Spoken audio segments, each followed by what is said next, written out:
अझ चाहिँ हामीले BUNJS युज गरेर लाइक Elysia फ्रेमवर्क युज गरेर चाहिँ नर्मली एप्लिकेसन कसरी बनाउने भन्ने कोर लेभलको स्टेप बाइ स्टेप एउटा प्रोजेक्टको क्रडको डेमो चाहिँ म देखाउन गइराखेको छु। तपाईले यही अनुसार फ्लो गर्दै जानुभयो भने पनि युज गर्न सक्नुहुन्छ। ओके, फर्स्टमा चाहिँ अब मसँग विन्डोज अपरेटिङ सिस्टम भएको कारणले मैले यहाँ गरेर गर्नुपर्ने कुरा भनेको एउटा लिनक्सको लागि चाहिँ हामीले उबुन्टु भन्ने मैले एउटा एप्लिकेसन डाउनलोड गरेँ। यसलाई तपाईले डाउनलोड गर्नको लागि चाहिँ यहाँ गएर स्टोरमा गइसकेपछि चाहिँ यसलाई नर्मली के गर्न सक्नुहुन्छ त भन्दाखेरि यो खुलिसकेपछि चाहिँ तपाईले उबुन्टु भनेर सर्च गरेर आफ्नो रिक्वायरमेन्ट अनुसार चाहिँ अपरेटिङ सिस्टममा चाहिँ एउटा उबुन्टु भन्ने एप्लिकेसन यसरी सेटअप गर्न सक्नुहुन्छ भनेर युज गर्ने थुप्रो कुराहरू देख्नुहुन्छ। एउटा LTS को भर्सनलाई राख्नु भयो भने भइहाल्छ, धेरै कुराहरू आउँछ। यहाँ चाहिँ अब हामीले नर्मली युज गर्दाखेरि चाहिँ अब लङ टर्म सपोर्ट वालाको कुनै एउटा भर्सनलाई सेटअप गरे भयो। सो यो गरिसकेपछि अब मैले क्रिएट गरिसकेपछि गर्नुपर्ने कुरा के हो त भन्दा यो कमान्ड फर्स्टमा हामीले चाहिँ लिनक्स कमान्डमा हाल्नुपर्छ। सो मैले यसलाई के गर्नुपर्ने हुन्छ, यहाँ गएर उबुन्टु त्यसरी ओपन गरेँ भने यो कमान्डहरु अब मैले हानिसकेको छ। तर तपाईले फर्स्टमा चाहिँ के गर्नु पर्यो त भन्दाखेरि यो कमान्ड हानेर चाहिँ यसलाई सेटअप गर्नु। देन अब बुझ्नुपर्ने कुरा के हो भन्दा विन्डोज अपरेटिङ सिस्टम ह्यान्डल गरेर लिनक्स बेसको लागि चाहिँ हामीले युज गर्दाखेरि उबुन्टुको अपरेटिङ सिस्टम भित्र यहाँ गएर होममा नर्मली मेरो नाम भित्र गइसकेपछि चाहिँ यहाँ गएर मैले एउटा चाहिँ के नाम राखेको छु त भन्दाखेरि BUNJS CRUD भन्नको लागि एउटा एप्लिकेसन बुझाउनको लागि युज गरिराखेको छु। अब यसकै बारेमा चाहिँ कसरी काम गर्छ भन्ने कुरा यसको बारे स्टेप बाइ स्टेप गरौँ। ओके, उबुन्टुमा गइसकेपछि सिडी एउटा मैले BUNJS CRUD भनेर एउटा एप्लिकेसनको फोल्डरको डाइरेक्टरीमा त्यसमा काम गरेको छ। सो कोड इन्टर गरे भने यसले चाहिँ हाम्रो VS कोडलाई ओपन गर्ने काम गर्छ। VS कोडको पाथमा चाहिँ यहाँ गएर यसले चाहिँ उबुन्टुको सिस्टमलाई ओपन गर्ने काम गर्छ। सो अब यो ओपन भइसकेपछि अब यसले यहाँ गएर हामीलाई ओपन गर्दैछ। एकछिनको लागि थोरै अलिकति स्लो भइराखेको छ।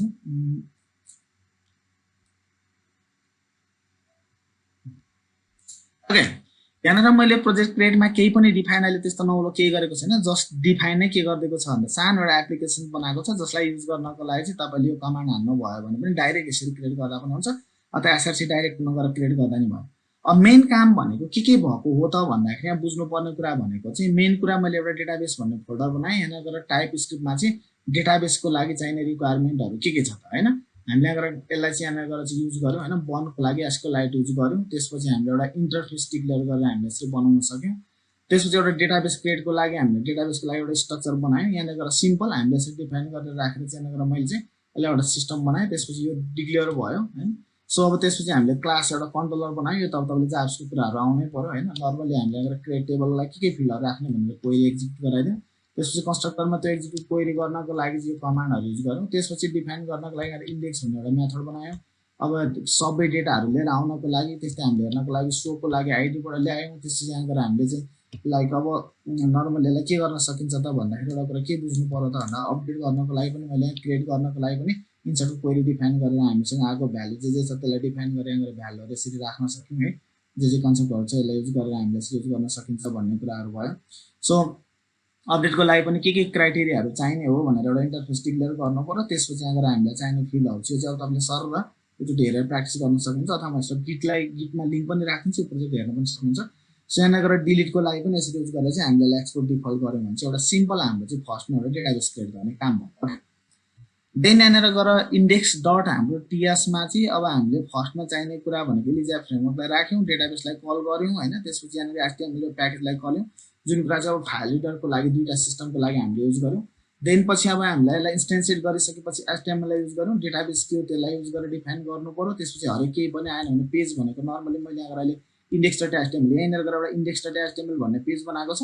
index.html मा नर्मली केही पनि छैन, एउटा बुटस्ट्र्याप लिंक गरेको छ। कन्टेनर यसरी डिफाइन गरे, त्यसपछि यहाँ दुईटा डिभाइडेड गरेर रन गरेर राखे।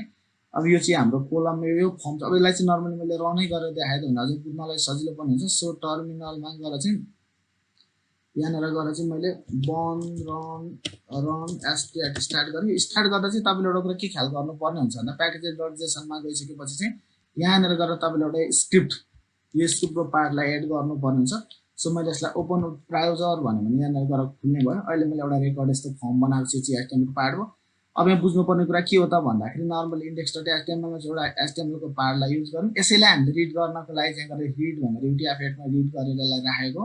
अब यहाँ चाहिँ पेजहरु डिफाइन गरेको छ भने चाहिँ यो चाहिँ हाम्रो नर्मली HTML सँग रिलेटेड स्ट्रक्चरलाई डिफाइन गरेर राखेर बनाएको कन्सेप्टहरु आउने भएको कारणले चाहिँ यहाँ गरेर युज गरौँ डिफाइन गरेर राख्दाखेरि युज गर्दाखेरि यसरी युज हुने भयो हैन सो अब फर्म छ एचटीएमएल को फर्ममा यसरी डिक्लेयर गर्यौं अनि एउटा जाभास्क्रिप्ट यसलाई लिंक गर्यौं ओके देन अर्को कुरा के हो त भन्दाखेरि युज गरिसकेपछि अब यहाँ के गरेको छ भन्ने कुरा हाम्रो नर्मल बुझौँ यहाँ केही पनि गरेको छैन रिक्वेस्टको मेथड हो गेट आयो भने कुन पेज खोल्ने स्क्रिप्टलाई लोड गर्ने अनि युजरको पेजलाई कल गर्ने आईडी अनुसार चाहिँ डेटा प्यारामिटरमा पास गरेर कल गर्ने त्यसपछि हाम्रो युजरलाई चाहिँ शो गरेर इन्फर्मेसनको लागि यसको पोस्टको लागि भयो स्किमा डिफाइन हामीले के डिफाइन गरेको भन्ने कुरा डिफाइन गरेको छ त्यस्तै हामीले फुडको लागि पनि डिफाइन गर्यौं त्यसपछि नर्मली हामीले डिलिटको लागि पनि मेथड गरेर यसलाई रन सर्भर गर्यौं भने चाहिँ बेसिक यसलाई युज गर्नु भएन एकदमै सजिलो छ यसलाई युज गर्न सकिने भयो अब स्क्रिप्ट ट्यागमा गरेको काम चाहिँ के हो भन्दाखेरि एलिमेन्टहरु सबै सिलेक्ट गर्नको लागि यो बनायौं अनि युजरको आईडीहरु सिलेक्ट गरेर चाहिँ लुपमा चलाएर डेटालाई चाहिँ हाम्रो लुपको स्ट्रक्चरमा डेटालाई यसरी युज गरेर डिफाइन गर्यौं त्यसपछि नर्मली हामीले यहाँ गएर गेट युजर गरेर फंक्सनलाई चाहिँ अलवेज कल गर्दियौं त्यसपछि इभेन्टहरु एड गर्नको लागि रेकर्डको लागि यदि